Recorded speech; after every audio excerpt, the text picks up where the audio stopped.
Bonjour, voici une capsule portant sur la durée d'un placement, d'un prêt ou d'un emprunt intérêt composé lorsqu'on connaît d'autres informations et qu'on veut trouver cette valeur.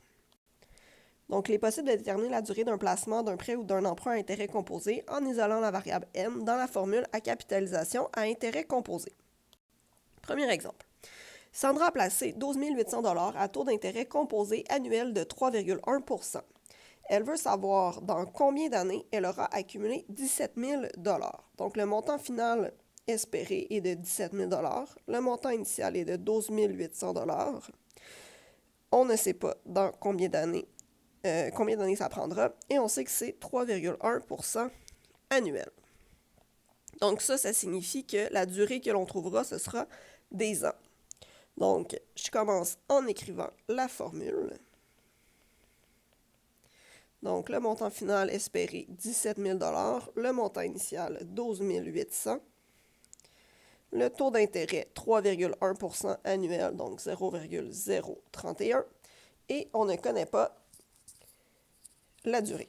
Donc, dans un premier temps, je vais diviser par 12 800 de chaque côté. Ça donne 1,3281 environ.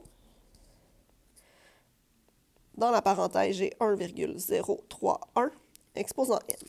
Donc, lorsqu'on cherche à trouver la valeur d'un exposant, on va avoir besoin d'utiliser le logarithme. Si vous ne savez pas comment ça fonctionne, je vous invite à écouter les 2 capsules qui le démontrent.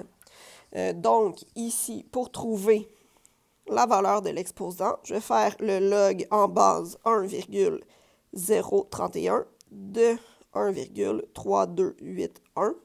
Donc, on ramène toujours la base d'une expression exponentielle comme étant la base de notre logarithme.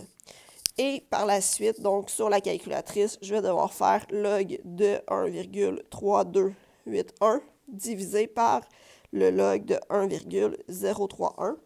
Et ça va donner environ 9,29 ans. Deuxième exemple, on dit que Armani a emprunté 500 $ à un taux d'intérêt composé mensuel de 0,4 %. Elle ne veut avoir un capital accumulé maximal de 800 $. En combien de temps doit-elle rembourser son emprunt? Donc, on veut avoir un maximum de 800 $. On a un montant initial de 500 $. On ne connaît pas la durée. Et on a 0,4 % mensuel. Ce qui veut dire que la durée qu'on trouvera, ce sera en mois.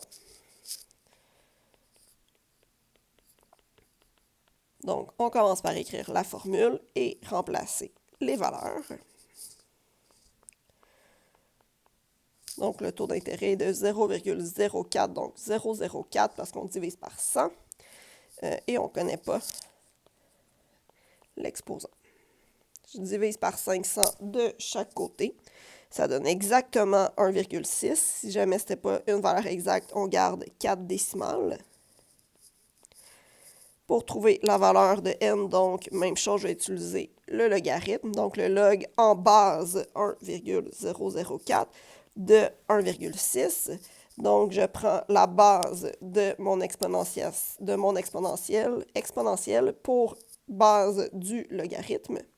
Sur la calculatrice, je vais faire log de 1,6 divisé par log de 1,004. Et on trouve environ 117,74. Ça, ce sont des mois. Puis si on voulait le mettre en années, on va diviser par 12 et on va trouver environ 9,81 années. Merci!